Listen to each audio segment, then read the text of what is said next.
Welcome to WEFM's 3 p.m. news. I am your presenter, Jessica Klein. First, on the local scene.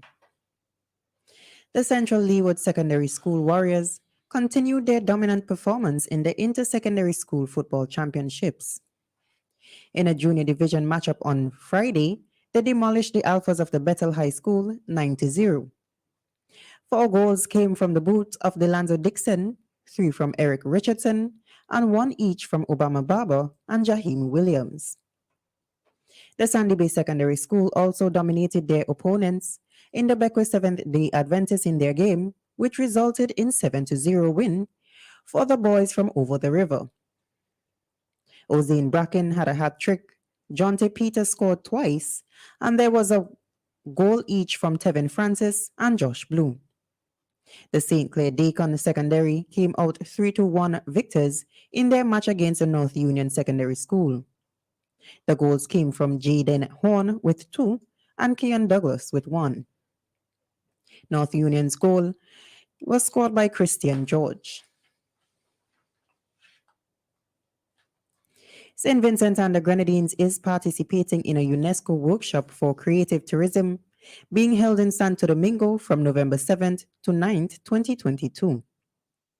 This country's delegation includes Miss Maxine Brown, Cultural Officer, and Miss Camille Solin, Development Officer, both from the Ministry of Tourism and Culture, and Mr. Ackley Alton, a filmmaker and visual and creative arts consultant.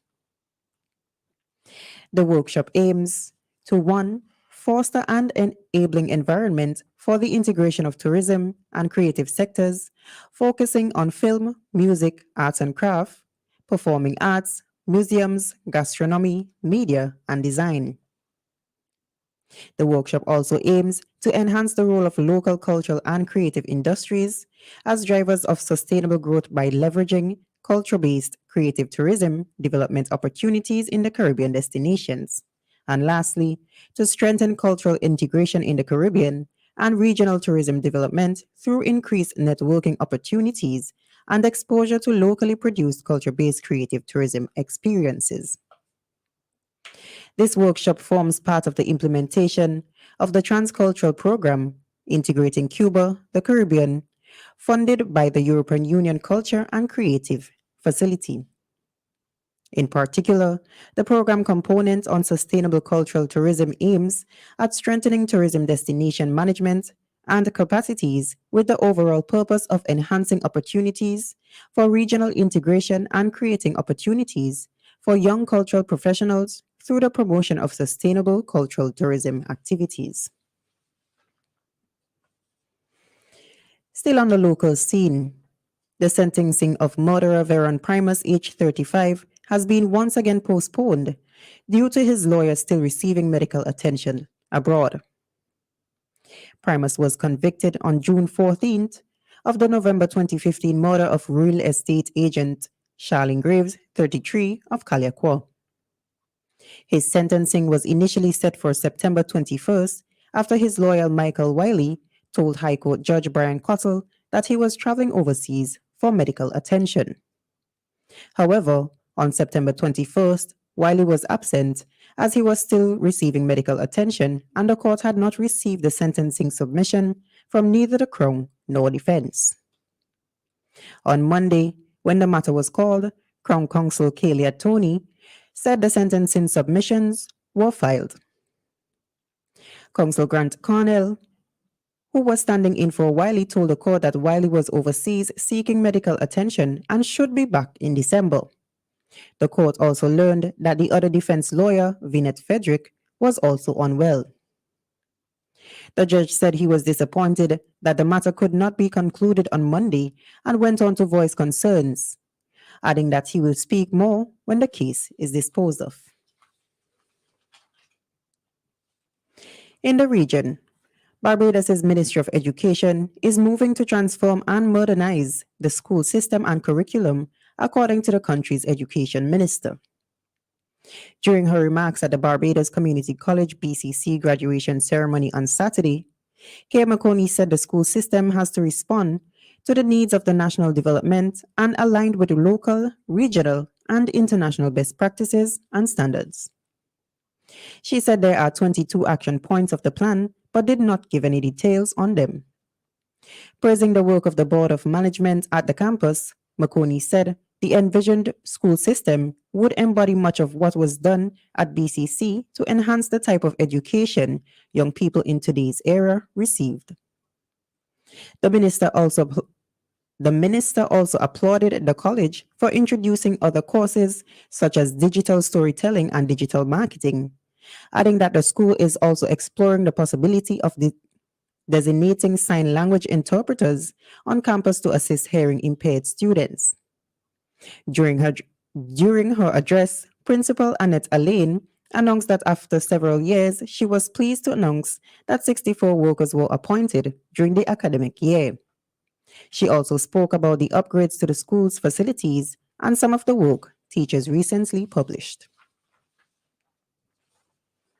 Still on the regional scene, representatives for more than 1 billion under 30s in the Commonwealth have called on leaders at the start of the COP in Egypt to end youth tokenism and pledge more finance and support for youth-led climate solutions. The Commonwealth Youth Statement on Climate Change appeals to government and change makers to recognize young people as partners and solution providers in the fight against climate change and to commit to solid partnerships that finance and forward youth creation solutions and technologies. In recognition of the talent and drive of the under 30s, the statement released on Monday calls for increased investment in schools and universities to encourage the development of innovative and climate-smart solutions, monetary backing of youth-led multi-sectoral climate programs, and cementing young people as key partners in climate mitigation, adaptation, and recovery efforts. Lucky Abeng, CYCN Grassroots Engagement and Participation Lead, said, "We hope to use this youth statement to change the narrative of youths demanding action from governments. Instead, we want to uplift the Commonwealth's young people, rightly spotlighting their role as creators and innovators with the potential to generate global solutions to climate crisis."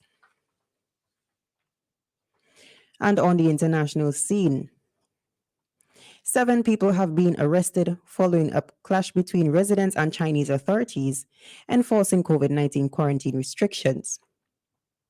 The violence comes as China reports 2,230 cases of the virus on Tuesday in the southern manufacturing and technology hub, Guangzhou. China has relentlessly pursued its zero COVID policy of quarantine, lockdowns, and daily or nearly daily compulsory testing. A news release from the police department in Linyi said public security would take strong measures against those who illegally violated the legal rights of personal protection of citizens. Anti-pandemic measures have backfired across the country, forming a rarely seen challenge Communist Party authority. News of the arrest appeared on social media, unclear of who was arrested on Tuesday morning, but were erased by the country's censors before noon. While the rest of the world has mostly opened up, China has taken only highly cautious minor steps with its borders still closed and officials under heavy pressure to enforce restrictions. This has been WEFM's 3 p.m. News. I have been your presenter, Jessica Klein. Join us again at 5:30 p.m. for WEFM's Evening News, and we thank you for listening. Used tires sale. Buy 3 used tires and get 1 free on selected sizes at the OT car park.